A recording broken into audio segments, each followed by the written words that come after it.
Welcome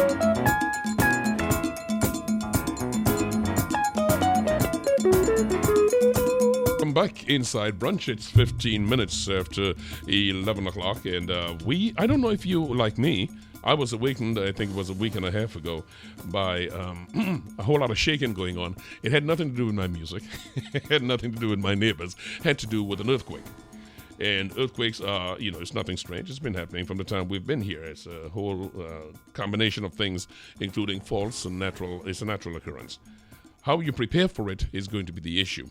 How aware are you of the symptoms, of the expectation, and what you do to deal with it is what we have our guest here for this morning. He is Lloyd Lynch. He's a research fellow in the instrumentation division of the University of the West Indies Seismic Research Unit. Good morning, sir. Thank you so much for coming. Good morning to you, Mr. Bishop, and good morning, listeners. It is great to have you here. First of all, earthquakes. Is that something, the report we had in the newspaper last week said we are overdue for a serious rumble. Is that something that is based on science fact? Yes, it is. And if so, detail, please. Okay. Well, earthquakes do follow certain natural laws in terms of the numbers that occur in a particular area that is susceptible to earthquakes and the size of the earthquakes. Mm-hmm. So after monitoring for more than 60 years and observing the patterns of occurrence over, say, the last 400 years or so, well, at least since the region was colonized by Europeans, and we have good records, we can apply this natural law to extrapolate in terms of when the next large event is likely to happen and how big it will be. You can't say precisely when the event will happen because the science doesn't allow you to do that. It's not that advanced as yet. But certainly you can say a magnitude 7 or 7.5 is likely to occur over, say, the next 50 years. Mm-hmm. First of all, before and I'm glad you said that, and we know that because it's a combination of things that you extrapolate from the varying numbers and you come to a central prediction. What causes earthquakes in the first place? I know it's an elementary thing. I know most of us should have had it in school, but what really causes an earthquake? Well, earthquake is a violent shaking of the earth, certainly in large ones. You do have many small ones too. Mm-hmm. But it's shaking of the earth, which is caused by release of stress that has built up over time. And this stress is actually due to the fact that the crust is evolving. It's changing. So, for example, the outer 30 kilometers of the surface of the earth is not continuous. It's broken up into a number of pieces, and these pieces are being driven around by molten material lower down. So from time to time, certain boundaries become locked, and the stress continues to build up.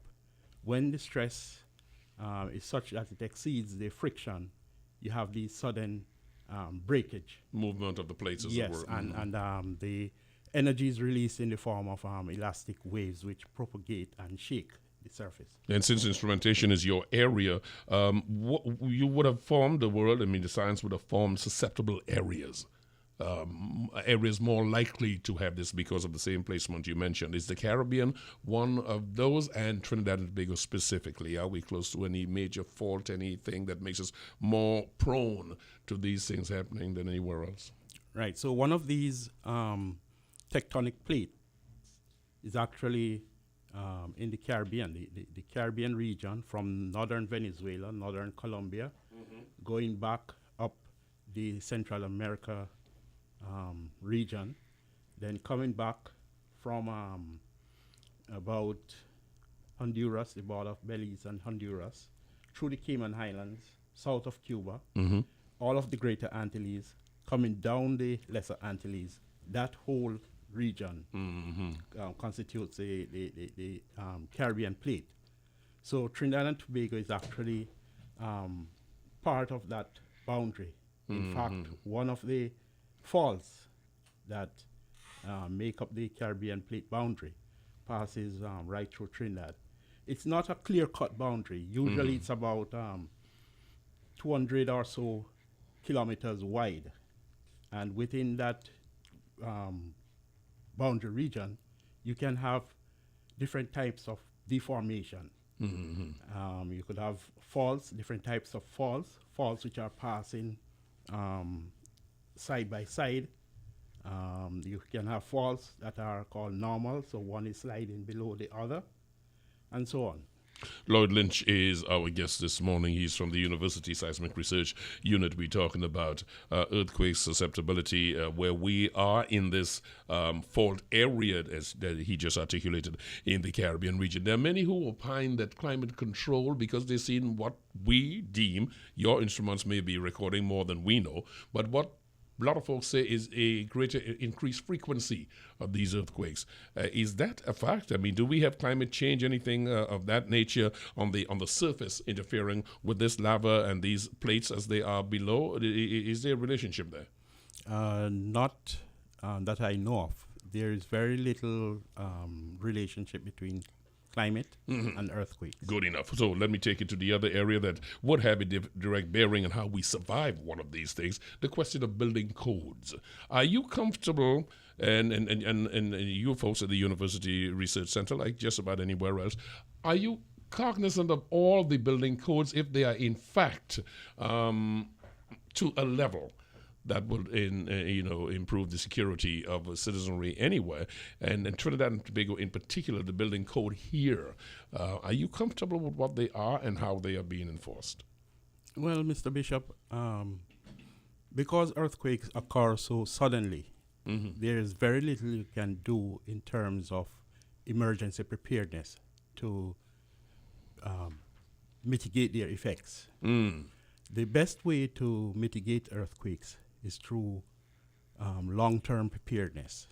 And this long-term preparedness could involve, say, better usage of land. So if you know which areas are more likely to shake intensely, you try not to put your critical facilities, those that you'll need more during and after an earthquake, for example, your hospitals, your police stations, and so on.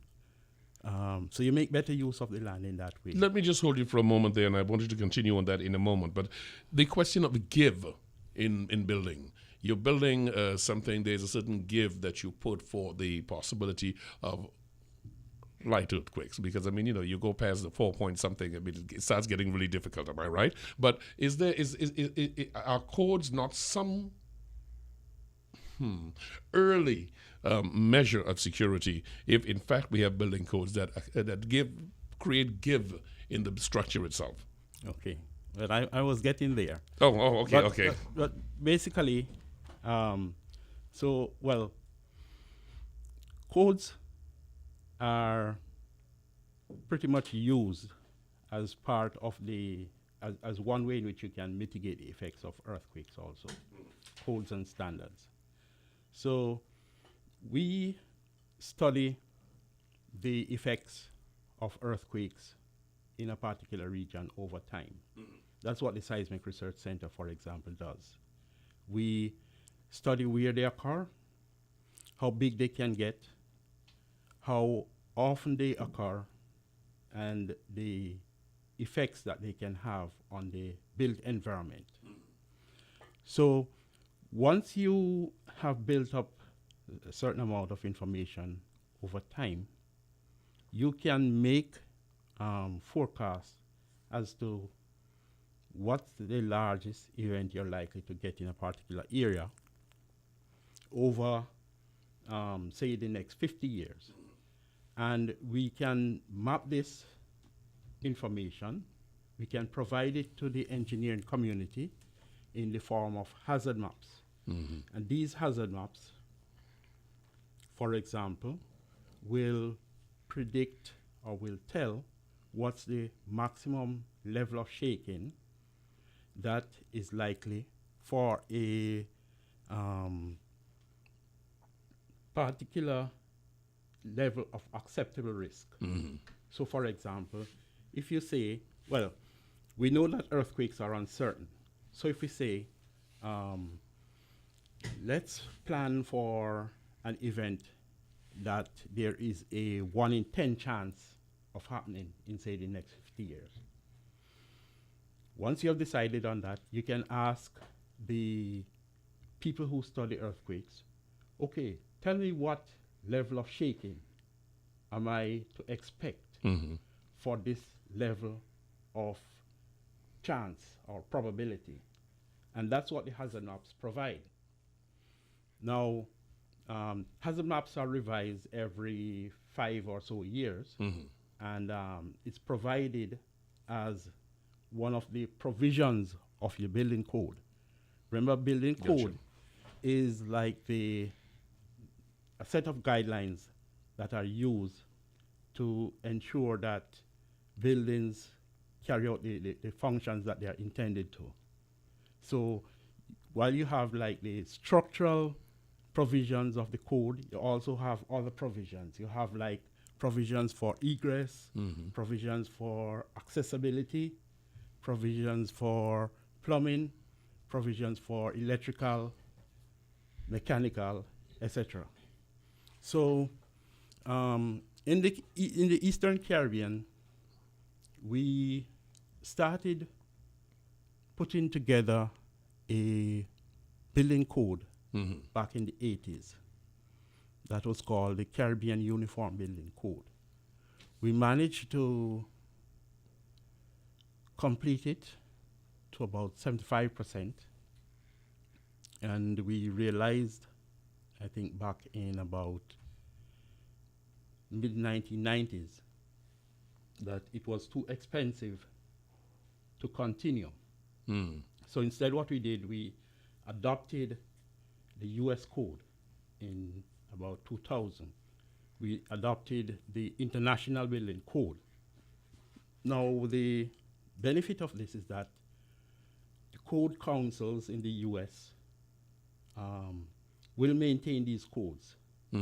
After major disasters, for example, they have people who would visit the scenes of disasters, look at the vulnerabilities and the lessons learned, and update the codes.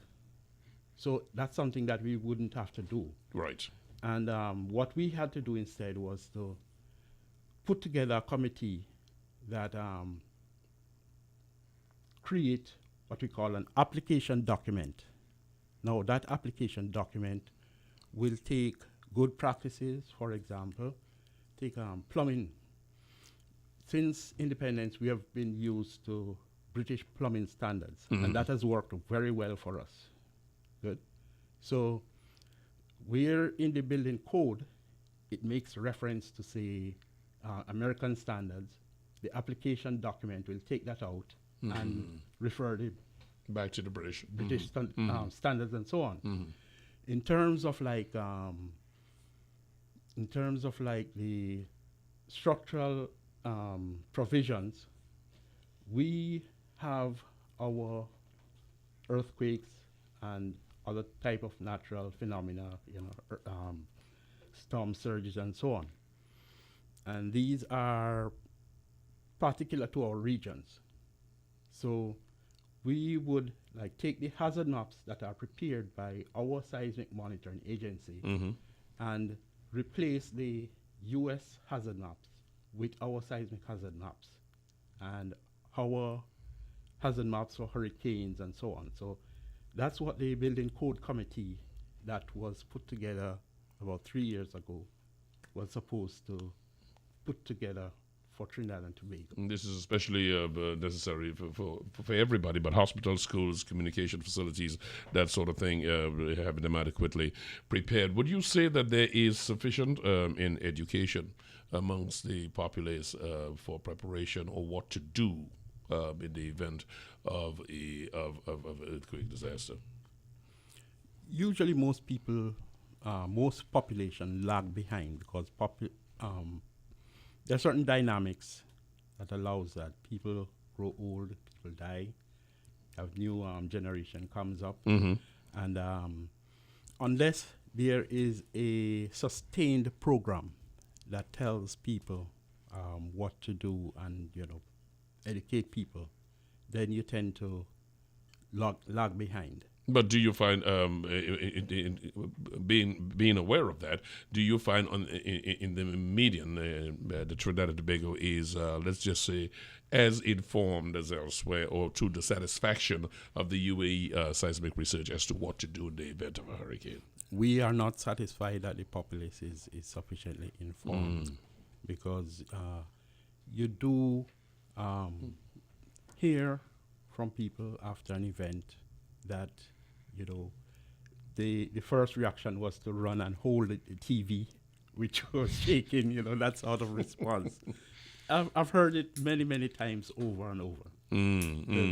And I think also that, as I mentioned, the best way to prepare for events is like sustained program of, long-term programs like, proper building codes, better land use. You could also have insurance. Insurance is one way of sharing the risk. This is your business. This is what you do every day. Average Trinidadian, incidentally, it's 32 minutes after 11, and we're talking about the shaking situation of earthquakes, unfortunate as that is. If you had to prepare a disaster kit for the eventuality, just have something there should a hurricane strike, let me know what your kit would consist of, because our listeners will be well advised to follow what you're preparing for yourself. Well, basically, earthquakes have the distinction in that after a major one, you're not likely to have any sort of relief infrastructure in place, yes. in maybe 72 hours.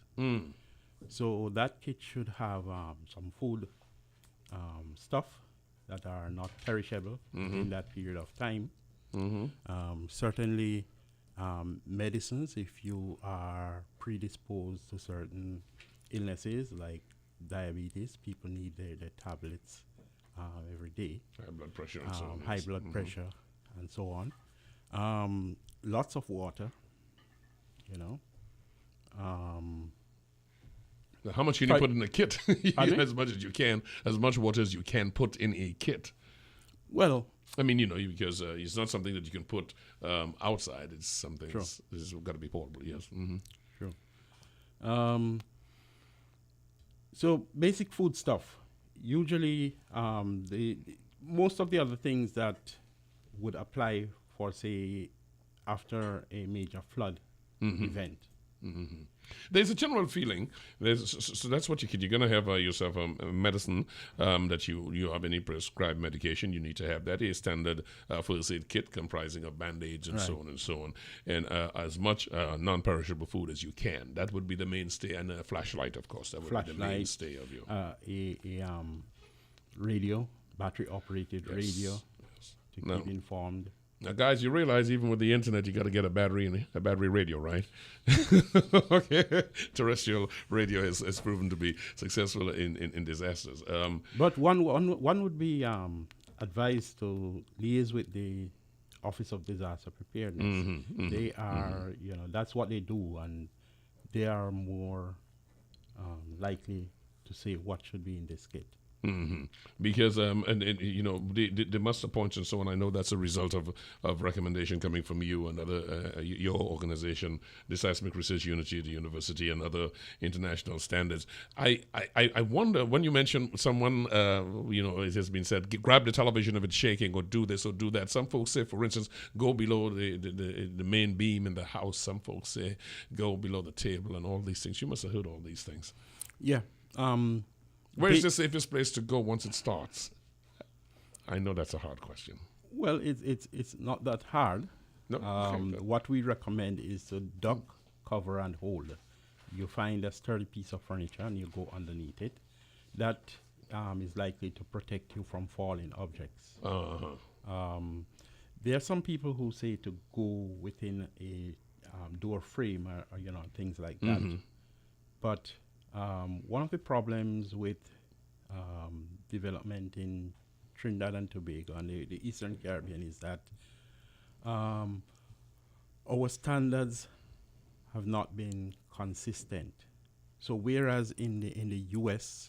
and in some developed countries where you can have for decades buildings or settlements are built to the same standard, we cannot say the same here. That is precisely the reason when I started the discussion with you, I put so much emphasis on the issue of building codes, because at the end of the day, you cannot take recommendations from elsewhere and implement it here if the building code is that starkly variable.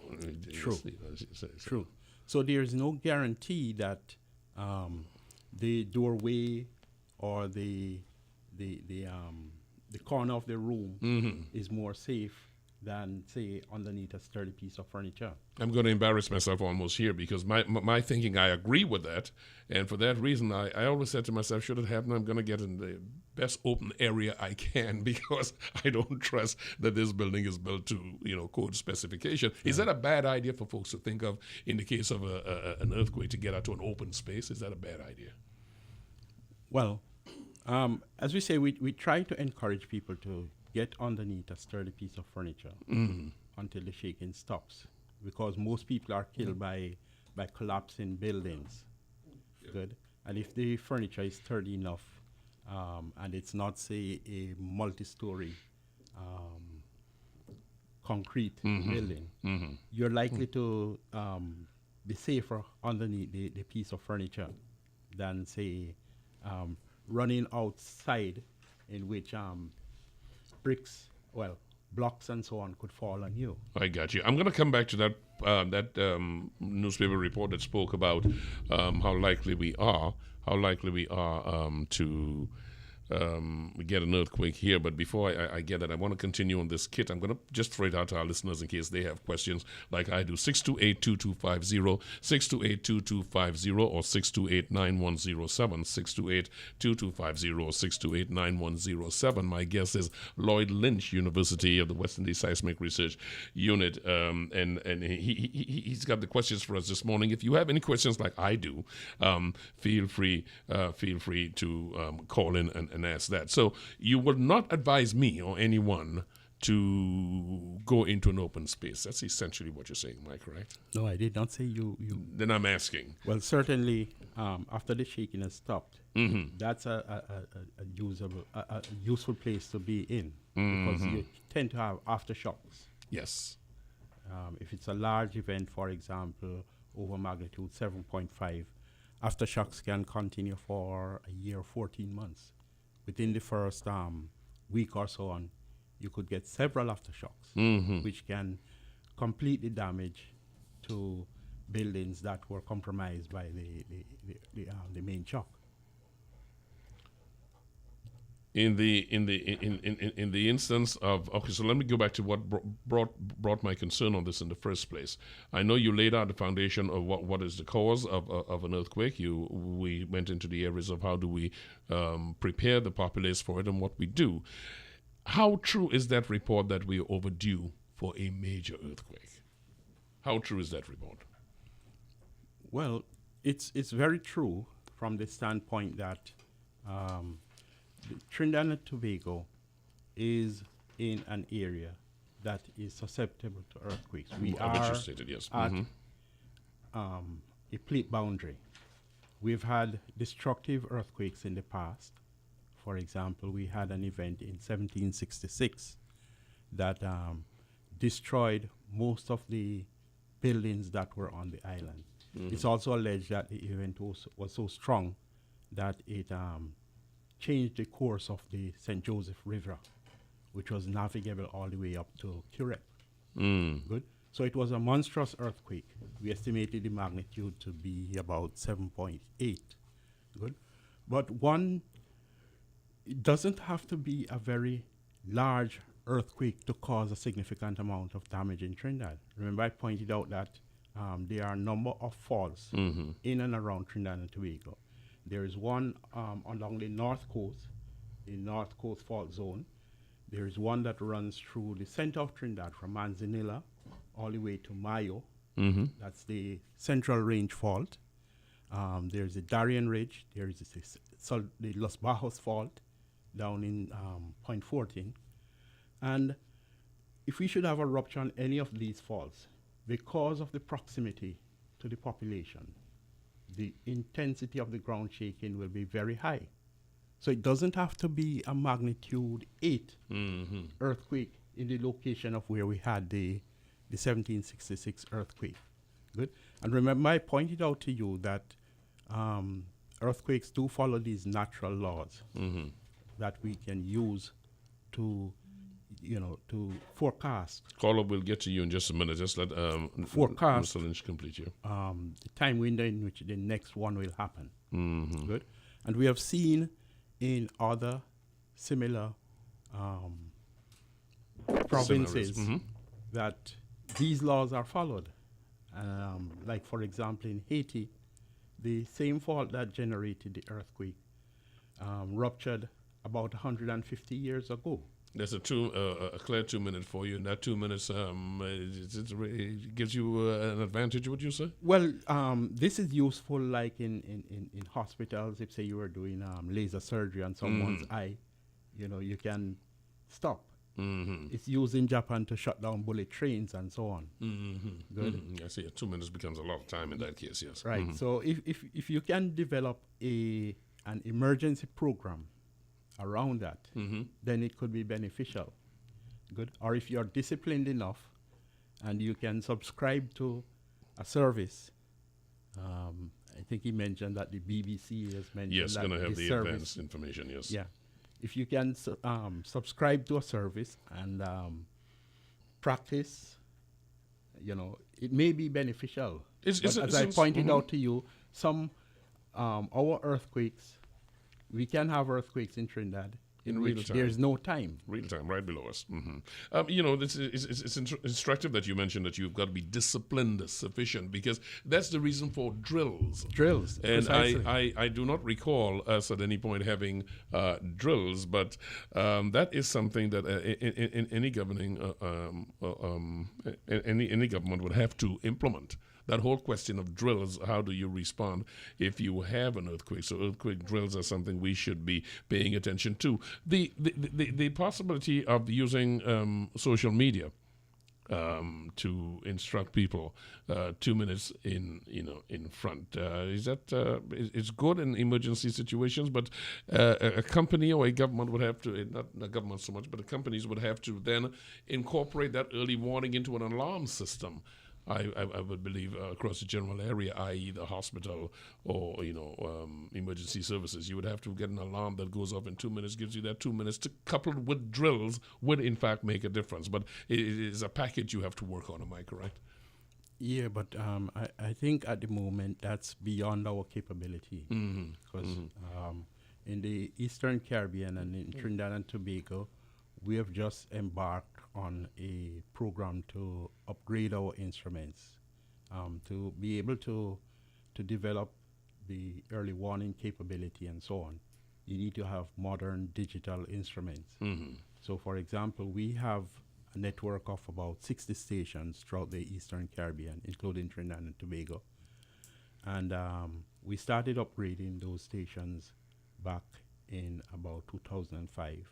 And we have reached only about 40%, in terms of the modernization. And once you've modernized the instruments, then you have to work on the back-end capability, the systems to receive the data that's coming in from the stations, and to package it, detect the events. Is that sense of urgency, would you say that sense of urgency for the upgrading of this equipment is supported by the actions of governments in the region? I think what is most important for us is to improve those long-term programs. The building code, we're badly in need of the building code. We are badly in need of measures and a program that can help us to use land more judiciously, in terms of putting, utilities, lifelines, and so on in safer locations. We need also to look at the possibility of establishing better risk sharing capabilities. Explain that. Well, back in 2010, 2011, for example, New Zealand had 2 earthquakes back to back. And the first one, they were able to pay off most of the people who were affected because they had a catastrophe fund called the Earthquake Commission. Good.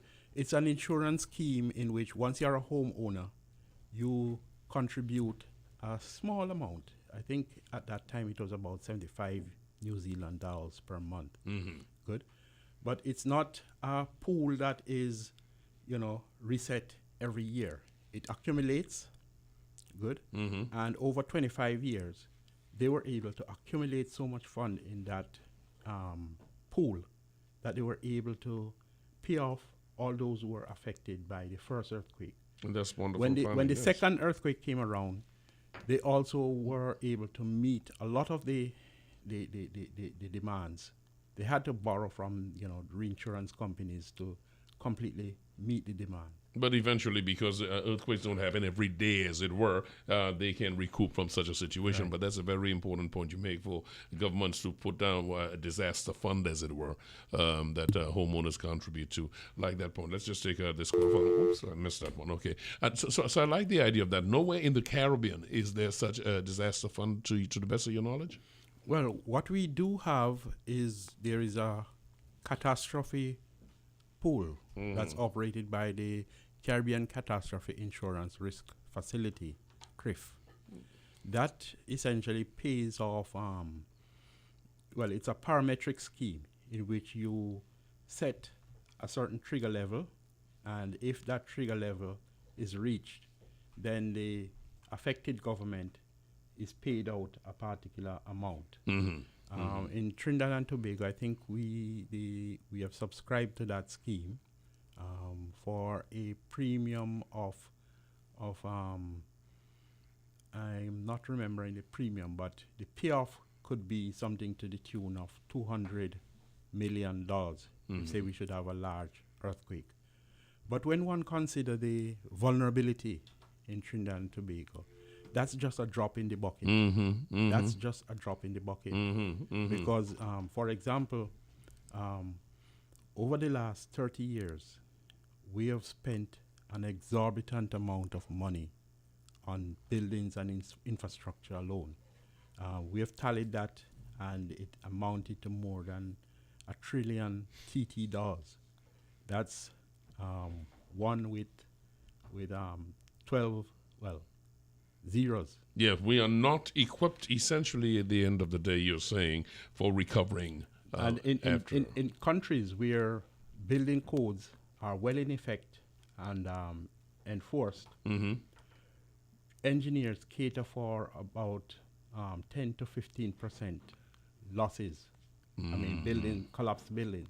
Yes. Good. A lot of work here to be done. If you should take 10 or 15% of that $1 trillion that we have exposed, you're talking about several orders of the national budget. Yes, indeed. That could go down in a few minutes. In a few minutes, and that's why it's important to have such a thing. Exactly the point, because all you need is one disaster of that nature. You don't have a recovery avenue in place, and all that you've worked for is gone. That's why it was so important for us to have you here and have the discussion on this, not just as to are we due for an earthquake, but more importantly, what we do after we have such an earthquake. And that's a very important point you make, because governments have to put that in, otherwise the nation's fortune can turn on a dime, as it were. Final advice you have for our listeners as we close this. Lloyd Lynch of the UWI University of the West Indies Seismic Research Unit. Building codes must be enforced. We've got to stay with upgrading what you have, because if you have, as you said before, we have turnover, we have more cooperation across the world, particularly with the so-called first world on changing our building codes and learning from disasters and so on. And you must digitize your equipment. These are the priorities that you're asking governments to put at the top of the list, right? Well, I wasn't actually finished. One another very important thing that we need to do is to retrain our builders and recertify the builders, because what has happened in the last 15 years is that many countries, there have been several natural disasters all over the world. We had the Japan, we had the one in China, Pakistan, and the Learning for Earthquake programs that is run in the US and in the UK have visited those disasters, and they have pushed up the standards that are considered safe for new buildings. Good. And essentially what has happened, because we are subscribers to the International Building Codes, this requisite standard now for new building is about 5 times higher than what we have been building for. So we do need to put on a program to retrain our builders and contractors. Good. Engineers benefit from the current information, because these things are taught in our universities and continuing programs that are put on. But not every building in Trinidad and Tobago are engineered. Good. Most of the residential buildings that we see going up are either built by contractors. Often there's no engineering input, or some of them are even built by the owners. So that's another very important thing to do. We need to retrain our builders. It is something that I trust that those with the responsibility will pay attention to. That's the reason I ask you if there is, on the one hand, awareness of what you need to do, and I did ask you if there was the political will, if the governments have shown a priority, the situation of upping the building codes, bringing it up to standard, retraining the contractors, as you said, if they find that as something that should be at the top of their preparation, which is a nice way of asking you, is there the money forthcoming for the upgrading of your equipment? You said that you're on the way doing that. I want to know if you're getting the support. I am trying. I cannot make it nicer than that. Is the money coming forward to do this, or are they saying giving it a lower level priority? Well, it's not a matter of it being given a lower priority. Currently, the country has been going through sort of a recession, and as a result, the university's budget was cut by 27% a year ago, and they have signaled that we may have further cuts. You know exactly where I'm going with this. Yes, because I'm aware of those cuts, and I'm trying to say the priority has been put elsewhere, but you're dancing on me. I understand. Well, thank you very much for the work you guys are doing. Lloyd Lynch from the UWI Seismic Research Unit. I'm going to put you in the government, boy. I tried every way to bring you there. You will not go there. But I understand. In seriousness, in the building codes, we must pay attention to. We must up the level of preparation we do. We must increase our education. That's another thing you said. And pay serious attention that if it is going to, I'm going to throw an easy figure. If it's going to cost you $10 to recover after an earthquake, we cannot keep relying on the $1 that we are saving. Am I clear? Yeah, the catastrophe pool. The catastrophe pool, it must be a bigger pool, and we must get more realistic with it. Thank you very much for the invitation, for the information. I really appreciate you coming in this morning.